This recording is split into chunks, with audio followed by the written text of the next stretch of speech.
Hello, QSI parents. If you're watching this video today, it's because your student has been enrolled in one of my QSI virtual school classes. I'd like to take the opportunity today to welcome you to the program this year. My name is Jenny Sedmak, and I'll be working with your student in the course that they've been enrolled. I teach many of the cultural studies courses for QSI virtual school, including AP Human Geography, AP US History, AP World History, AP Comparative Government and Politics, and US History. I've been teaching with QSI for 19 years and been teaching within the context of cultural studies for over 27 years. I have a master's degree in history and really enjoy the subjects that I engage our students in. I want to take the opportunity today to show you the platform that your students will be working on. Although they might be enrolled in one of the different courses that I've mentioned, I'll show you the Moodle dashboard that QSI Virtual School uses, and then take you into one or two of the courses to show you around. I look forward to working with you this year and your students. You will hear from me weekly in an updated message that I will send in email every Sunday. Your students also have contact with me in a chat program called Teams, and they can message me there and meet me in video conferences or just ask questions about the course as they arise throughout the year. So let me take you to the course page, the Moodle page that is, so that you can see the platform that your students will be working with. And if you have any questions about it, you can contact me in email as well, and I'm happy to answer them or meet with you in a Teams meeting or call. So let's go to the course page and I will show you around. So when your students first gain access to QSI Virtual School's Moodle platform, one of their responsibilities will be to complete this module called Introduction to Online Learning. The whole purpose of this module is for the students to get familiar with how their QVS courses will be structured. So there's a short video here that they can watch. They can click here on this link to meet all of the QVS teachers. Some of our students are taking multiple QVS classes, and it would be nice for them to learn about the teachers who who are instructing them. In this little module here, they take a couple sessions to learn how to be successful in a QVS course. We have some videos of some past students giving tips and advice for our new students to QVS. Getting familiar with Moodle in this section, they will learn how to upload files. They will learn how to interact with what we call SCORM packages, or these little gifts of knowledge, what I like to call them sometimes. And then here in this section, they'll actually need for you to sign this consent form and upload a plagiarism contract as well. If your students are enrolled in an AP class, and if you're listening to this video, it's likely that they are, in this section here, we've got some important information for our students in terms of when the AP exams are and what the structure of those exams are and how they can learn more about them. So this section is only for AP students. If your student is one of my US history students, they need not do that part of the introduction to online learning. And then this is what we call their dashboard. So across their dashboard, they have all of the different classes that they are enrolled in.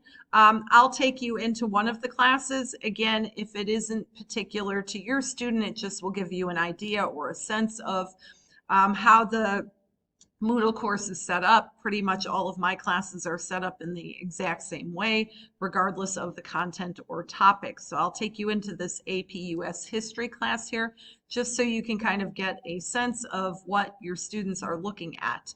I always have an introductory video for all of the classes. So if the student clicks here, they'll get like a little tour of the Moodle page and see what they need to do in the first few days of class. If you scroll down in the page, they have access to a digital textbook and course syllabus. So essentially, they get to learn what units they will be studying throughout the course of the year and when the dates are for the deadlines for each of those units. For those students taking an AP class, there's lots of resources that the College Board provides. One of the most important, every AP teacher has an AP classroom on the College Board website. Students need to use the join codes that the teachers give them in order to join those teacher classes. And those College Board pages are filled with practice questions that are exactly like the types of questions that they will have to master for the AP exam in May. There's also videos from teachers of the subject that they are enrolled in. So that's very important. Some teachers have summer assignments. If your student didn't do the summer assignment because they just enrolled in the class, this is not going to be an obstacle to their success, but they could take a look at it just to see. And then teachers have a help forum and course attendance modules so that we know that when the students are logging in and spending time on the work that they are assigned to do from week to week. I also have a mastery table. This is information that can be also found in the course syllabus, but it's right here on the main page so students can kind of track dates and times. And then if you go down to this bottom section even further, students will see tabs for all of the different units that they will be responsible for this year. Generally, I have a highlight on the tab that the students should be working on, and then other units that are not open at the moment are closed to them, so as they're not jumping around from unit to unit doing assignments in different sections of the course. Every unit has a set of dates that demarcates beginning and end.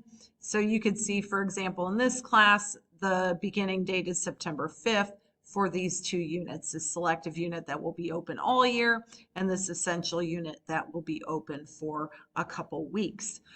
In QSI, we have both essential and selective units. If you are new to QSI, you can have a good conversation with your local counselor or director about the difference between essential and selective units, but I will also give you more information on them throughout the year.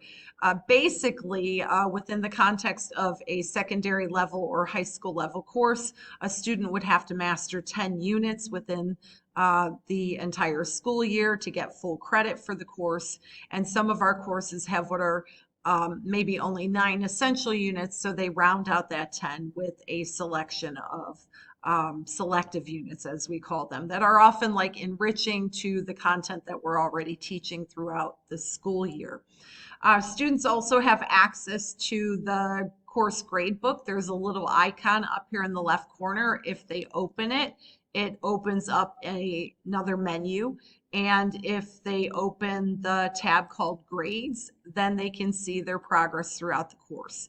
Now, this grade book happens to be empty right now because we don't have any students enrolled, but by the time classes start, when the students click on their name, they can see all of the assignments within the context of the first essential unit or whatever unit is open at the beginning of the year, and they are in order from activity to activity. And as students finish these assignments, there are grades or scores that then populate this right-hand column along with comments from me, the teacher. So students can watch their progress throughout the year.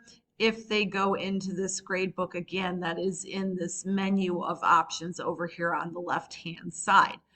So that's just an example of one of the classes for my QVS students. Again, as you heard at the beginning, I teach many QVS courses, but if I took you to another course, for example, you'd see that it's set up exactly the same way. Okay, important information from the College Board, mastery table, access to textbook, so on and so forth. So this is just, again, a short little video to help help your students get accommodated to working online. Sometimes it is a big learning curve, but I promise to help your students be successful. I'm excited to work with them all throughout the year. I am located in West Africa in a small little country called Benin. So most of the students are near my time zone, but even even so, if they're a few hours ahead or a few hours behind, I do not let distance be an obstacle for our success.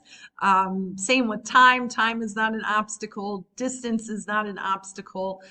We've learned how to use technology to broaden our horizons and give your students access to people who really love the subject, and that is me for all of these cultural studies classes. So again, I look forward to working with you and your students this year. If you ever have any questions about the class, please don't be afraid to contact me. I'm happy to meet. I'm happy to chat back and forth through email, whatever it is that you need for me to help you have a successful school year with your students. Nice to meet you today, and have a good school year. Bye.